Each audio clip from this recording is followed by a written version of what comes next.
Millbrook, New York. Population 4,328. A former textile mill town that's been slowly dying since the factory closed in 2001. Main Street has more vacant storefronts than businesses. The opioid crisis hit here early and hard, but for Sarah Winters, it was home. The police cruiser pulled up to a modest two-story house on October 3, 2024. Officer Reeves knocked on the door. Sarah Winters answered, wiping her hands on a dish towel. "Ma'am, I'm Officer Reeves. Just wanted to let you know you've got a new neighbor moving in next door. Town likes us to make the rounds when someone new comes in." "Oh, the Miller place. It's been empty for what, 2 years now?" "Yes, ma'am. Guy named Thomas Gray, moving from Pennsylvania. Seems quiet. Paperwork all checks out." "We do that in Millbrook," Officer Reeves would later explain. "Check in when someone new arrives. After what happened with the meth lab situation in 2018, well, we try to stay ahead of problems. Gray seemed normal enough, polite, kept to himself, nothing that would have raised any flags. October in upstate New York, the leaves turning, temperatures dropping. And Sarah Winters was about to enter the most disturbing chapter of her life, though she didn't know it yet. The next day, a moving truck appeared in the driveway next door. A man directed movers, his back turned as Sarah approached with a casserole dish. She hesitated at the property line, then continued forward. "I brought him a casserole. That's what you do in Millbrook. It's just neighborly," Sarah would recall. He turned around and, for a second, I felt like I was going to pass out. There was something about him, something familiar that I couldn't place. He had a beard, glasses, but his eyes, I knew those eyes. "Hi there, I'm Sarah from next door. Welcome to Millbrook." The man turned fully. Medium height, beard, glasses, baseball cap pulled low. Thomas Gray. Thank you for the welcome. If you need anything, directions, recommendations, just let me know." "Actually, I'd appreciate that. Been a while since I've been in a small town." His voice was different, Sarah would later say. Lower with this slight accent I couldn't place. But there was, I don't know, a cadence to it. The way he paused before answering. It reminded me of Daniel, my husband. Daniel Winters. Sentenced to 12 years in Western Correctional Facility in 2014 for embezzlement and wire fraud. Reported dead from a prison stabbing in 2016. Sarah had identified the body, closed that chapter of her life, moved on for herself and for their daughter Abigail. "Mr. Winters, you've pled guilty to embezzling $1.7 million from your clients, many of whom were elderly and lost their life savings," the judge had said at Daniel's sentencing on March 14, 2014. "The court sentences you to 12 years in a state correctional facility." "He seemed so trustworthy," remembered Marjorie Swenson, a former client of Daniel's. "That's how these people get you. My husband had just died. Daniel helped with the life insurance, then suggested some guaranteed investments. $340,000 gone, our retirement. I had to sell the house." "I knew nothing about what Daniel was doing," Sarah insisted. The prosecutors confirmed that, but in a town like Millbrook, guilt by association. People avoided me at the grocery store. Abigail got bullied at school. We were the family of the man who stole from Grandma's. A cell phone video from 2014 showed a tearful 11-year-old Abigail in her bedroom. "Dad said he's sorry. He said he was trying to fix things for us. I don't understand why he has to go away. Mom won't stop crying." But by 2024, Sarah Winters had rebuilt her life. Pharmacy tech at Millbrook General, homeowner, a respected, if somewhat isolated member of the community. And her daughter Abigail, now 21, was in her final year at SUNY Albany, studying criminal justice. After they told me Daniel had been killed, there was this release, Sarah admitted. "Isn't that terrible? I mourned him, but I also felt free. No more prison visits. No more explaining to Abby why her dad couldn't come home. It was final. We could move on." At the Millbrook town meeting on October 9, 2024, the mayor made an announcement. "And we'd like to welcome our newest resident, Thomas Gray, who's purchased the old Miller property on Sycamore. Thomas, would you like to say a few words?" Thomas Gray stood briefly, nodded to the crowd. "Thanks for the warm welcome. Looking forward to being part of the community. Small towns have long memories," noted Ellis Porter, Millbrook's medical examiner. Most folks had moved past the Winters scandal, but it wasn't forgotten. Sarah kept to herself, did her job, raised her daughter right. She deserved some peace. But peace was not what October had in store for Millbrook. On October 12, 2024, at 7:42 a.m., the police dispatcher's voice crackled over the radio. All units. We have a 1054 at the north entrance to Henderson Trail. Hiker reports finding a body. Officer Reeves arrived at 8:17 a.m., approaching a figure lying face down just off the trail. Female, well-dressed, no immediate signs of trauma. Dispatch confirmed 10:54, requesting Detective Menddees and M.E. Porter to the scene.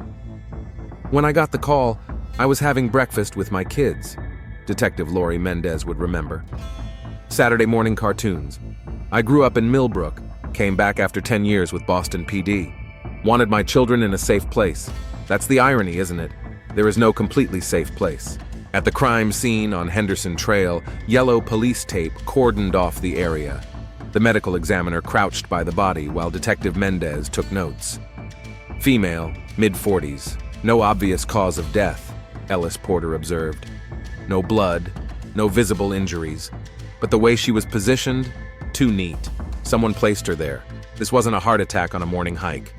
When we turned her over, that's when I knew this wasn't going to be a routine case, said Detective Menddees. The police crime scene photos showed the woman's face, peaceful. She was well dressed in hiking clothes that showed no signs of struggle. A small photo had been placed in her hand, a family portrait showing a man, woman, and young girl. The victim was Jennifer Russo, 46, divorced, real estate agent from Albany, explained Detective Menddees. No obvious connection to Millbrook, but that photo, it was of the Winters family, Daniel, Sarah, and Abigail, taken maybe 12 years ago when Abigail was still little. The detective showed up at my door that afternoon, Sarah recalled, asked if I knew Jennifer Russo. I didn't. At least I didn't think I did. She showed me the photo they found with the body. It was from our family vacation to Lake George, 2012, before everything fell apart. I don't even know how anyone could have gotten that photo. As Detective Menddees began her investigation, Sarah Winters noticed something else. Thomas Gray, her new neighbor, watching from his window as the police car sat in her driveway, watching with an intensity that made her increasingly uneasy. That night, after the detective left, I saw Thomas in his yard, just standing there, staring at the stars, Sarah said. I almost went over to talk to him, to tell him about the strange day I'd had, but something stopped me.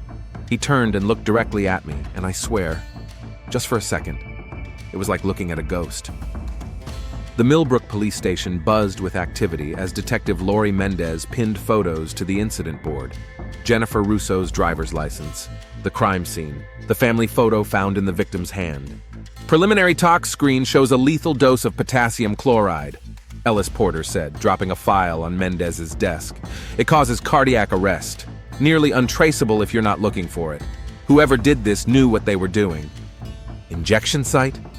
Inner thigh, small needle mark. She was dead before she was placed on the trail. Menddees nodded, studying the timeline she'd constructed. Time of death? Between 10 p.m. Thursday and 2 a.m. Friday. She'd been dead approximately 30 hours when she was found. So someone killed her, held onto the body, then deliberately placed her where she'd be found, Menddees mused. With a decade-old photo of the Winters family. This wasn't impulsive. This was a message. You think Sarah Winters is involved? Menddees shook her head. No, but someone wants her to be. Later that afternoon, Menddees sat across from Sarah in her living room. Rain tapped against the windows as they spoke. I've been going through Jennifer Russo's phone records and emails, Menddees explained. She came to Millbrook twice in the past month. Both times she viewed a property. Which property? Sarah asked. The Miller place, the house Thomas Gray bought. Sarah's cup rattled slightly against the saucer. That's probably just a coincidence. Maybe. Miss Russo was the listing agent. But here's where it gets interesting. She received a substantial cash bonus for expediting the sale, well above standard commission. From Thomas Gray. That's what I need to find out. Menddees pulled out her phone, showing Sarah a photo. This was taken from Jennifer Russo's cloud account 3 weeks ago. The photo showed Thomas Gray standing in front of the Miller house, clean-shaven, no glasses. looking remarkably different than how he appeared now. "Do you recognize him?" Menddees asked. Sarah studied the photo, then shook her head. "No. I mean, it's Thomas, but without the beard. Why would I recognize him from before?" Menddees tucked the phone away. "Miss Winters, I have to ask, do you still have your husband's death certificate? Any documentation from the prison?" "Yes, of course. Why? I'd like to see it if you don't mind." Sarah disappeared upstairs, returning with a manila folder. Inside, a death certificate from Western Correctional Facility, a letter expressing condolences, funeral home documentation. "We couldn't afford much," Sarah explained. "Cremation was the cheapest option." Menddees examined the papers carefully. "Who identified the body?" "I did. They took me to the prison morgue." Sarah's voice grew distant. "He'd been stabbed in the neck during a fight in the yard. There was a lot of... It was hard to see his face clearly." "But you were certain it was him?" Sarah hesitated. "Yes, I mean, they told me it was Daniel. And he had Daniel's birthmark on his shoulder. I saw that." Menddees made a note. "I'm going to check these records with the prison system. Standard procedure." As Menddees left, she glanced at the house next door. Thomas Gray stood in his window, watching. He raised his hand in a small wave. Menddees nodded back, then got in her car. That evening, Sarah couldn't stop thinking about Thomas Gray, about the way Detective Menddees had asked about Daniel's death, about the photo of the clean-shaven Thomas. She found herself walking to her basement, to a box she rarely opened Daniel's things. What little remained after the trial, after the restitution payments, after the shame, she pulled out an old framed photo and wiped the dust away. Daniel, before everything fell apart, she looked at it, then set it on the table beside her laptop. Sarah opened her computer and searched for Thomas Gray. Nothing relevant. She tried variations, added Pennsylvania, still nothing substantial. No social media, no professional profiles. A ghost. A knock at her door startled her. Through the peephole, Thomas Gray, beard, glasses, baseball cap. "Evening, Sarah," he said when she opened the door. "Sorry to disturb you. I noticed the detective's been by a few times. Everything okay?" "There was a murder," Sarah replied, studying his face. "A woman who apparently helped sell you this house." If this surprised him, he didn't show it. "That's terrible. I only dealt with her briefly. Through email, mostly. They found her with a photo of my family." Now he reacted, a slight narrowing of the eyes. "Your family?" "My husband, daughter and me, from years ago." "I didn't realize you were married." "Widowed. He died 8 years ago." Thomas nodded sympathetically. "I'm sorry to hear that. Loss is difficult." "How did you hear about the Miller house?" Sarah asked suddenly. It wasn't exactly widely advertised. A pause, brief but noticeable. "Online listing. I was looking for somewhere quiet, fresh start." "Where in Pennsylvania did you say you were from?" "I didn't," he smiled slightly. "Small town near Pittsburgh. You probably wouldn't know it." Sarah couldn't help herself. "Have we met before, Thomas? You seem familiar somehow." He maintained eye contact, unwavering. "I don't believe so. I have one of those faces, I guess." As he turned to leave, Sarah noticed something, a slight hitch in his step, favoring his right leg, the same way Daniel had walked after a college football injury. Later that night, unable to sleep, Sarah pulled up old videos on her laptop. Abigail's 10th birthday. Daniel flipping burgers on the grill, laughing. His mannerisms, the way he tilted his head when listening. She compared the memories to Thomas Gray. The similarities were subtle but unmistakable. Her phone buzzed with a text from Detective Menddees. "Need to speak with you tomorrow. New information about Jennifer Russo." The next morning, Menddees arrived with a file. "Jennifer Russo had a connection to your husband." Sarah felt her chest tighten. "What kind of connection?" "She worked at Northeastern Trust Bank in 2014, the same bank where your husband's fraud case originated." "That's impossible. I knew all the people involved in the case." "She wasn't directly involved. She was in a different department, but she would have known about it. And now she's dead, with our family photo." Menddees leaned forward. "Sarah, is there anything at all you haven't told me about your husband's case? About his death?" "No, nothing." The prison is sending me the complete file, autopsy photos, incident report. Sarah nodded, then asked the question that had been haunting her. Detective, is it possible to fake your death in prison? A long pause. It's extremely difficult, but not impossible, especially if you had help from the inside. Why do you ask? Sarah stared out the window at Thomas Gray's house. Just a feeling. At the police station, a fax came through from Western Correctional Facility. Menddees reviewed the documents with growing concern. The incident report was sparse, the autopsy photos grainy, and the fingerprint confirmation of identity was signed off by a corrections officer who, according to personnel records, had been fired for accepting bribes 3 months later. Menddees grabbed her keys and drove to the county records office. 2 hours of searching revealed that Thomas Gray had been issued a social security number and driver's license just 9 years ago. Birth certificate from Wyoming. No records before that. When she returned to the station, Ellis Porter was waiting. I found something in Jennifer Russo's car, hidden under the spare tire. He handed her a sealed evidence bag containing a USB drive. They plugged it into a computer. Most files were encrypted, but one wasn't. A video file labeled Daniel.mp4. The video showed Daniel Winters, sitting in what appeared to be a prison visiting room. "The transfer is complete," he said to someone off camera. "As agreed. Now we're done." A woman's voice, Jennifer Russo's voice. "Not quite, Daniel. Insurance policy, remember? In case you get ideas about disappearing. And when you get out, well, let's just say I expect a return on my investment." Daniel's face hardened. "You've already taken enough.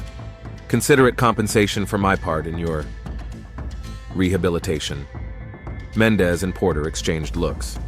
"She helped him," Porter said. "She helped Daniel Winters fake his death and assume a new identity. And then 10 years later, she ends up dead," Menddees replied, "with a photo of his family." That evening, Sarah sat on her back porch, watching Thomas Gray gardening next door. The familiar way he moved, the profile of his face when he turned. Her phone rang. Abigail. "Mom? Is everything okay? Detective Menddees called me." "Everything's fine, honey. Some strange things are happening here. She asked me about Dad, about whether I remembered the day we identified him." Sarah gripped the phone tighter. "What did you tell her?" "The truth. That I waited in the hallway, that you went in alone, that you came out crying." A pause. "Mom, what's going on?" "I don't know, Abby, but I think your father might be alive." Silence on the line. Then, "That's not possible. There's a man living next door, Thomas Gray. He reminds me of your father." More silence. "Mom, Dad died. We buried his ashes." "I know how it sounds." "I'm coming home tomorrow. Don't do anything crazy until I get there, okay?" After hanging up, Sarah noticed Thomas had stopped gardening and was watching her. He raised his hand in greeting, just as he had to Detective Menddees. A memory flashed in Sarah's mind. Daniel, raising his hand exactly the same way after their first date. It wasn't just similar, it was identical. She knew then, with absolute certainty, what had eluded her before. Thomas Gray was Daniel Winters. Her dead husband was living next door, watching her for reasons she couldn't begin to fathom. And someone else knew it too, Jennifer Russo, who had helped him disappear and was now dead. Sarah went inside and locked her doors, then called Detective Menddees. "I need to speak with you, not over the phone, not at my house. It's about Thomas Gray. I think I know who he really is." As she hung up, her doorbell rang. Through the peephole, Thomas Gray, smiling directly at the lens, as if he knew she was there, watching him. "Sarah," he called through the door, "I think it's time we talked. About Jennifer, about the past, about Daniel." Sarah didn't answer, her heart pounding as she backed away from the door. The doorbell rang again, more insistent this time. "I know you're in there, Sarah," Thomas said, his voice changing, becoming more familiar with each word. "You recognized me today, didn't you? You finally saw past the beard, the glasses. I saw it in your eyes." Sarah reached for her phone with trembling hands. Before she could dial, a text message appeared from an unknown number. "Don't call the police. He's not the only one who lied. Sarah, please, open the door." Thomas Gray's voice, Now, unmistakably, Daniel's voice, without the affected accent, continued from the other side of Sarah's front door. She stood frozen in her living room, staring at the mysterious text message on her phone. "Don't call the police. He's not the only one who lied." 5 minutes, Thomas said. "That's all I'm asking. 5 minutes to explain."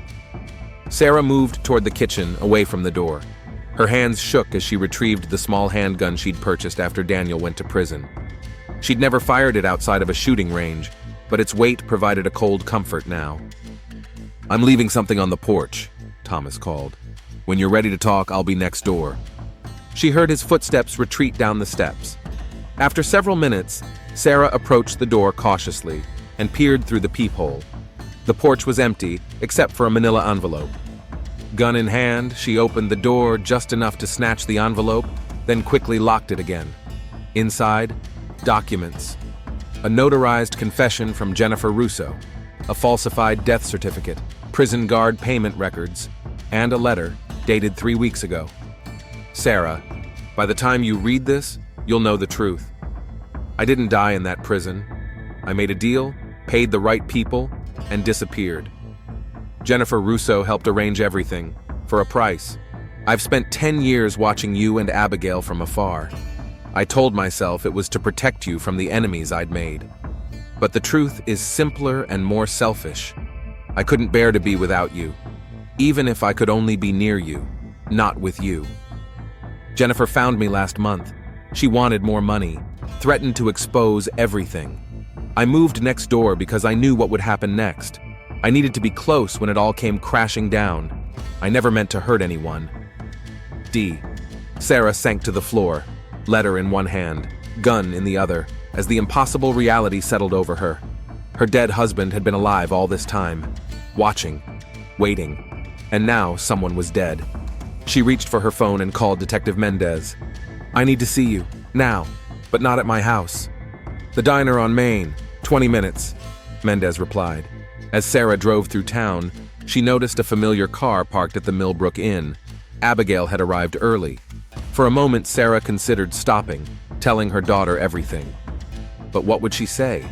That the father Abigail had mourned was living next door? That he might be involved in a murder? At the diner, Detective Menddees was already waiting in a back booth, coffee cup in front of her. Sarah slid into the seat and placed the envelope on the table. "He gave you these?" Menddees asked, examining the contents. "Left them on my porch. It's true. Thomas Gray is Daniel." Menddees nodded grimly. "I spoke with the warden at Western Correctional this morning. The guard who confirmed Daniel's identity after the alleged stabbing left the job abruptly, moved to Arizona, bought a house in cash. And Jennifer Russo helped arrange it all, for which she was well compensated," Menddees said. "But something changed. She came to Millbrook, helped Daniel, now Thomas, buy the house next to yours. Why?" Sarah stared into her untouched coffee. "The letter suggests she was blackmailing him, found him after all these years and wanted more money. And now she's dead." Menddees leaned forward. "Mrs. Winters, where were you last Thursday night between 10 and 2? The question hit Sarah like a physical blow. "You think I killed her? I'm exploring all possibilities. Jennifer Russo had a connection to your husband. She was found with your family photo. You have to admit, it creates questions. I was home, alone, asleep." Sarah's voice hardened. "You should be questioning Thomas Gray, Daniel, whatever he's calling himself now." "I intend to, but I needed to speak with you first. This case has personal complications for you." "Personal complications?" Sarah nearly shouted. "My husband faked his death, let me identify a body I thought was him, let our daughter mourn him, and then moved in next door to watch us like some kind of—" She stopped, struggling for control. "And now you're asking if I committed murder. I'm doing my job, Mrs. Winters, and there's something else you should know." Menddees pulled out her phone. "We found more files on Jennifer Russo's USB drive, including this." She played a video. It showed Sarah 8 years ago in the prison morgue. The attendant pulled back the sheet, revealing a body. Sarah in the video stepped back, hand over her mouth. "Is this your husband, Mrs. Winters?" the attendant asked. Video Sarah's eyes darted to someone off camera, then back to the body. She nodded, sobbing. Yes, it's Daniel. Menddees paused the video. You hesitated, and you looked at someone. Who was there with you? Sarah's mind raced back to that terrible day. The prison chaplain. He was there for support. So you're absolutely certain you didn't know your husband was alive? That you weren't part of this deception? How can you even ask that? Sarah's voice shook with anger. I identified what I thought was my husband's body. I watched them cremate what I thought were his remains. I scattered what I thought were his ashes with our daughter. Tears streamed down her face. We mourned him. Menddees studied her, then nodded. I had to ask. This case has too many layers of deception. She gathered the documents. I'm bringing Thomas Gray in for questioning. Don't approach him. Don't contact him. And Sarah, be careful. Whoever killed Jennifer Russo is still out there. As Sarah left the diner, her phone buzzed with a text from Abigail. At the house. Where are you? Sarah drove home with dread building in her stomach. How would she explain this to her daughter? As she pulled into her driveway, she saw Abigail sitting on the front steps, and beyond her, Thomas Gray watching from his window. Abigail ran to her. Mom, what's going on? Why is Detective Menddees asking about Dad after all these years? Sarah hugged her daughter tightly. Let's go inside. I have something to tell you. Something impossible. In the kitchen, Sarah poured 2 glasses of water with shaking hands. Abby, this is going to sound crazy, but I need you to listen. You're scaring me, Mom. Your father didn't die in prison. He faked his death, and he's been living next door watching us. Abigail stared at her in disbelief. That's not... No. We identified him. We scattered his ashes at Lake George. I don't know whose ashes those were, but your father is alive. He's been living under the name Thomas Gray. The new neighbor? Mom, this is insane. Sarah handed Abigail the letter. As her daughter read it, her expression shifted from disbelief to shock to anger. 10 years, Abigail whispered. He's been watching us for 10 years? She stood abruptly. I want to see him. Abby, no. But Abigail was already moving toward the door. Sarah rushed after her, catching her arm. Detective Menddees is bringing him in for questioning. There's been a murder, Abby. The woman who helped him fake his death. Abigail froze. You think Dad killed someone? I don't know what to think anymore. They stood in tense silence until Abigail's phone rang. She answered, listened briefly, then hung up. That was Detective Menddees. She went to Thomas Gray's house. He's gone. At the police station, Officer Reeves handed Menddees a preliminary report. Thomas Gray cleared out his bank account this morning, $20,000 cash, and his house is empty except for furniture. Put out an APB, all surrounding counties, Menddees ordered, and get me the GPS location on Sarah Winter's phone. If he's running, he might try to contact her again. Menddees' phone rang. Detective, this is Ellis Porter. You need to come to the ME's office. Now. 30 minutes later, Menddees stood in the sterile examination room as Porter pulled out a drawer containing Jennifer Russo's body. I completed the full autopsy, Porter explained. Cause of death is confirmed as potassium chloride injection. But I found something else. He pointed to a small, nearly invisible scar behind the victim's ear. Surgical, recent, so I ordered X-rays of her skull. He put the films up on the light box. See this? It's a small metal implant, not medical, more like a tracker. Someone was monitoring her movements, Menddees said. And there's more. Porter handed her a tablet with DNA results. I ran her DNA against the national database. Jennifer Russo isn't her real name. Her real name is Margaret Collins. She worked for the FBI until 10 years ago, when she disappeared during an undercover operation. An FBI agent? What operation? That's still classified, but her last known assignment was investigating a money laundering scheme at Northeastern Trust Bank. Menddees' mind raced. The same bank where Daniel Winters committed his fraud. Exactly. And here's where it gets complicated. The DNA from the blood evidence in Daniel Winters' prison death, it's not a match for the official samples taken when he was processed into the system. So the man who supposedly died in prison was never Daniel Winters to begin with. Someone else died that day. At the Winters home, Sarah and Abigail sat in stunned silence when a knock came at the door. Sarah approached cautiously, checking through the peephole.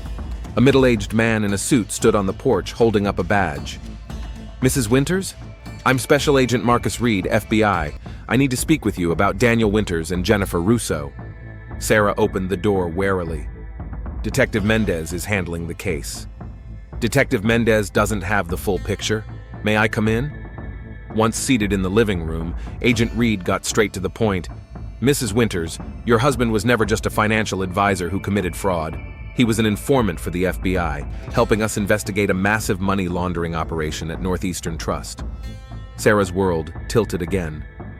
What? Jennifer Russo, real name Margaret Collins, was his handler. The fraud charges were part of his cover. We needed someone inside the prison system to identify corrupt guards involved in the scheme. But he was supposed to have died there, Sarah said. That was never the plan. When his life was threatened, we had to extract him. The death was staged, but he was supposed to enter witness protection with you and your daughter. Reed looked genuinely troubled. But Daniel went off script, disappeared with Collins. We've been looking for both of them for years. And now she's dead, Abigail said. Reed nodded grimly, which suggests the people they were investigating finally found them. Mrs. Winters, you and your daughter are in danger. We need to get you to a safe house until we locate Daniel. Sarah's phone buzzed. A text from an unknown number. Lake George, our spot, come alone, trust no one. D. She stared at the message, then at Agent Reed. The warning text from earlier echoed in her mind. He's not the only one who lied. Mrs. Winters? Reed prompted. Is everything okay?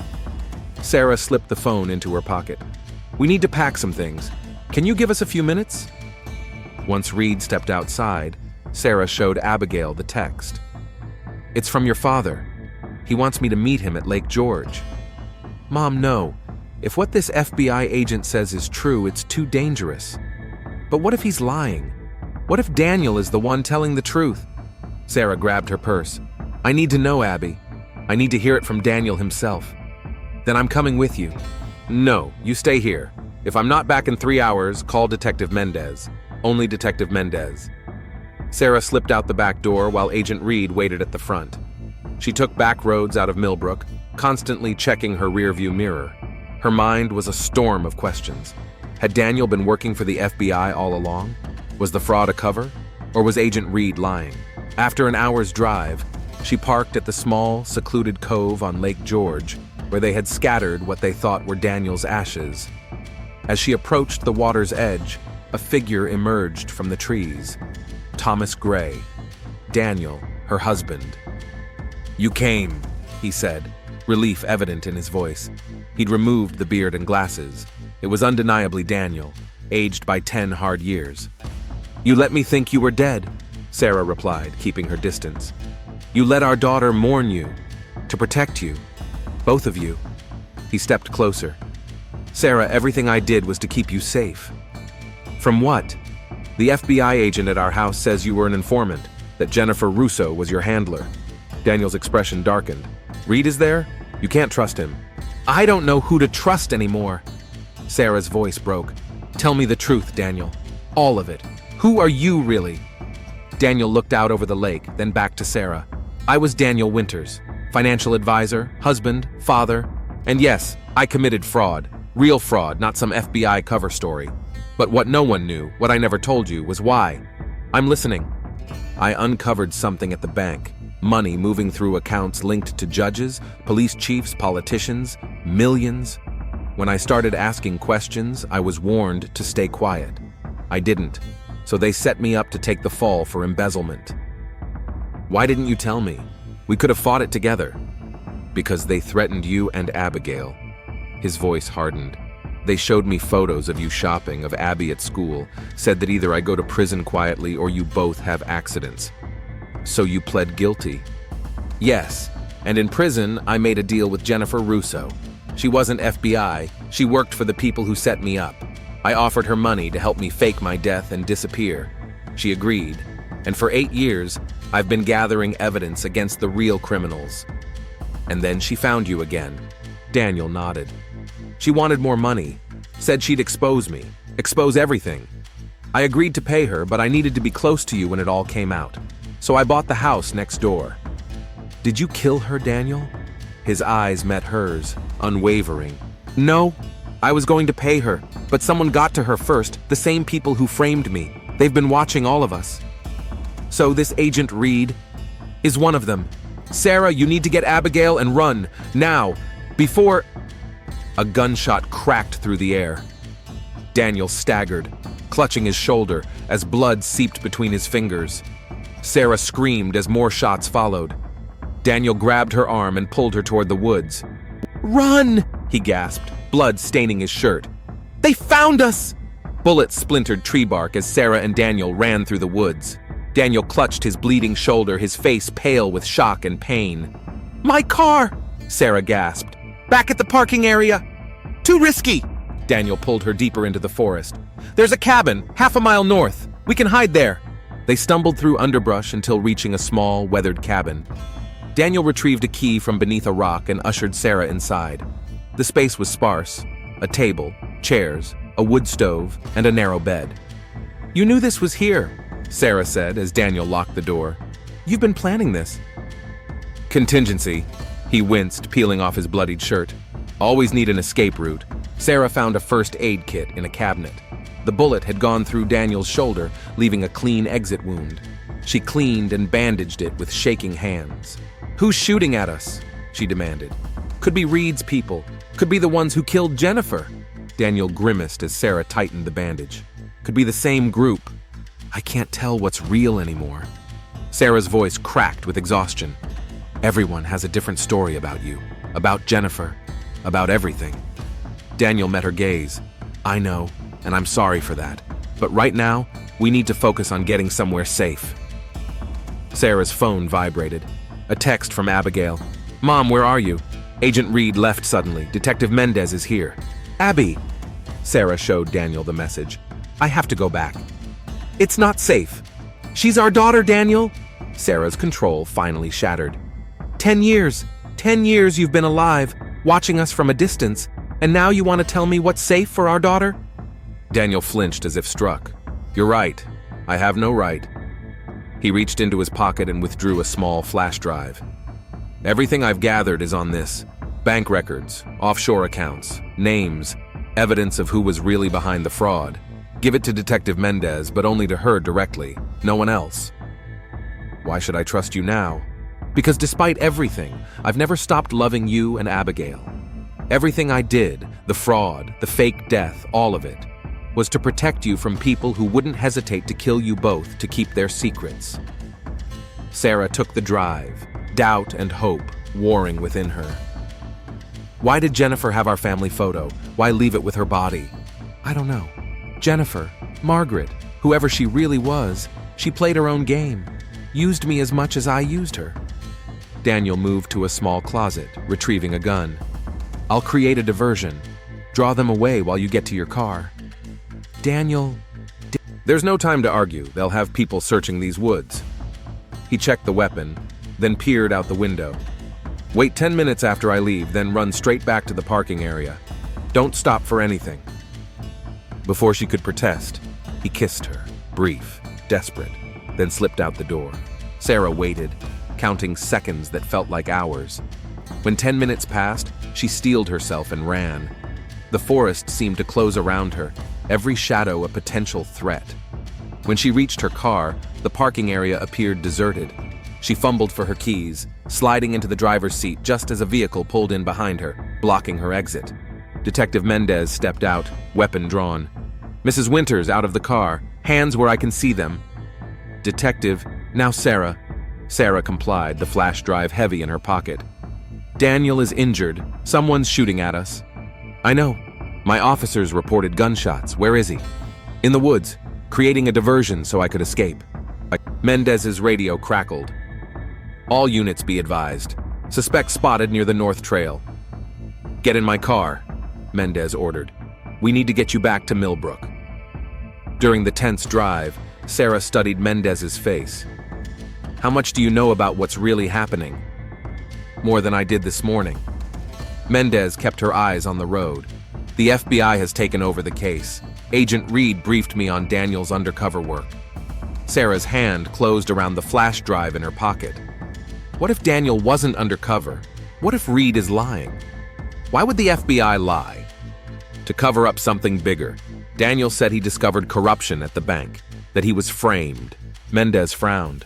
And Jennifer Russo? Margaret Collins? Why was she killed? Daniel claims he didn't do it. Do you believe him? Sarah stared out the window at the darkening landscape. I don't know what to believe anymore. At the Millbrook police station, Abigail rushed to embrace her mother. Mom, thank God you're okay. Where's Agent Reed? Sarah asked, scanning the room. Gone, Menddees replied. Called away urgently after we found Daniel's location. Sarah felt a chill. Detective, I need to speak with you. Privately. In Menddees' office, Sarah produced the flash drive. Daniel gave me this, said it contains evidence about who was really behind the fraud at the bank. Menddees took it cautiously. This could be manipulated, fabricated. Maybe, but what if it's not? The detective inserted the drive into her computer. Files appeared, bank statements, phone records, emails, photographs, all pointing to a network of judges, politicians, and law enforcement officials involved in laundering millions through Northeastern Trust. This is... Menddees scrolled through the evidence. If this is real, it's explosive. Look, Sarah pointed to a name in an email thread. Marcus Reed, the FBI agent? Who apparently isn't FBI at all. Sarah's voice hardened. Daniel was telling the truth. Menddees checked her service weapon. We need to secure this evidence and get you and Abigail somewhere safe until we can verify. The office door burst open. Ellis Porter stood there, breathing hard. Detective, you need to see this. He placed a folder on the desk. Final toxicology on Jennifer Russo. The potassium chloride was administered post-mortem. She was already dead from something else. What killed her? Menddees asked. Trichothecene mycotoxin, extremely rare. Soviet-developed poison that causes internal hemorrhaging, nearly untraceable unless you're specifically looking for it. Who would have access to something like that? Porter's voice dropped. Intelligence agencies, special ops, not your average killer. Sarah's phone buzzed. Another text from an unknown number. They're coming. Get out, now. Gunshots erupted from the front of the police station. Menddees drew her weapon. Back exit, now! They rushed through the station as more shots rang out. Officers returned fire from defensive positions. Porter led Sarah and Abigail toward a rear door while Menddees provided cover. My car's in the alley, Porter said. I'll get you somewhere safe. Sarah hesitated. Why should we trust you? Because Daniel contacted me last week, Porter replied, surprising her. Asked me to run tests on some evidence he'd collected. I've been helping him build his case. Outside, they rushed to Porter's car just as a black SUV screeched into the alley. Reed emerged, weapon raised. Stop right there, he shouted. Federal agent! Porter pushed Sarah and Abigail behind him. You're no federal agent, Reed. We know who you really are. Reed smiled coldly. Then you know you're not leaving this alley alive. A shot rang out. Reed staggered, blood blooming on his chest. He collapsed to the pavement as Daniel emerged from the shadows, gun still raised. Get in the car, Daniel ordered. All of you, now. As they sped away from Millbrook, Sarah felt the weight of a decade of lies and deception pressing down on her. Daniel sat beside her in the back seat, his injured shoulder freshly bandaged, his face grim. Where are we going? Abigail asked, her voice small. Somewhere they can't find us, Daniel replied. Somewhere we can finally expose the truth. Sarah stared at her husband. This stranger she'd mourned, hated, and perhaps still loved. And then what, Daniel? What happens after the truth comes out? Daniel took her hand tentatively. She didn't pull away. Then we can all stop living lies. The darkness swallowed the road ahead as Porter drove them away from Millbrook, away from the life Sarah had carefully rebuilt from the ashes of Daniel's deception. In the distance, sirens wailed like mourners at a funeral. In the trunk of Porter's car, wrapped carefully in plastic, lay the true cause of all this chaos. What Jennifer Russo had really been blackmailing Daniel about, what Reed and his people had been willing to kill for. Not just financial records or names of corrupt officials, but proof of something far darker, something worth killing for, something worth dying for. 3 days after fleeing Millbrook, Sarah sat in a motel room 30 miles from the Canadian border, watching rain streak down the windows. In the adjacent room, Daniel and Ellis Porter spoke in hushed tones. Abigail slept fitfully on the other bed, exhausted from days on the run. Sarah's phone lit up with a text from a blocked number. Detective Menddees. Safe. Evidence secured. Coming to you. Don't trust P. Don't trust Porter. The warning sent a chill through Sarah. She rose quietly and pressed her ear to the connecting door. Can't keep this contained forever, Porter was saying. The FBI's involved now, the real FBI. They'd never let this go public, Daniel replied. Too many powerful people implicated. Then what was your plan? Keep it as leverage? Insurance? It was never about leverage. It was about justice. Sarah eased the door open a crack. Daniel sat on the edge of the bed, his injured shoulder bandaged. Porter paced, agitated. Justice, Porter laughed bitterly. There's no justice for people like us, Daniel. We're just pawns. That's not true, Daniel said. Jennifer believed we could make things right. Jennifer is dead, Porter snapped. And we will be too if we don't use what we have to negotiate. Sarah stepped into the doorway. Use what exactly? Both men turned. Porter's hand moved subtly toward his jacket. Mom? Abigail appeared behind Sarah, rubbing sleep from her eyes. What's going on? Daniel stood slowly. Ellis was just explaining his position. Weren't you, Ellis? Porter's face tightened. They need to know, Daniel. Everything. Know what? Sarah demanded. Daniel sighed deeply. Jennifer Russo, Margaret Collins, wasn't blackmailing me. We were working together. She infiltrated the organization that framed me, gathered evidence for years. When they discovered she was a federal agent, she came to me for help. But you told me... I told you what was necessary at the time. Daniel's eyes were apologetic but firm. What we uncovered goes beyond money laundering. They were selling classified intelligence to foreign governments, weapons systems, nuclear secrets. Porter moved to the window, checking the parking lot. That's what they're really after. The evidence is in my car, on a specialized drive containing classified Department of Defense files. And Jennifer? Abigail asked. Who killed her? Porter and Daniel exchanged a look that made Sarah's blood run cold. I did, Porter said quietly. She was already dying. The organization had poisoned her. She asked me to make it look like a murder investigation. Place her body where it would be found. Create a case that would lead to Daniel. The room fell silent.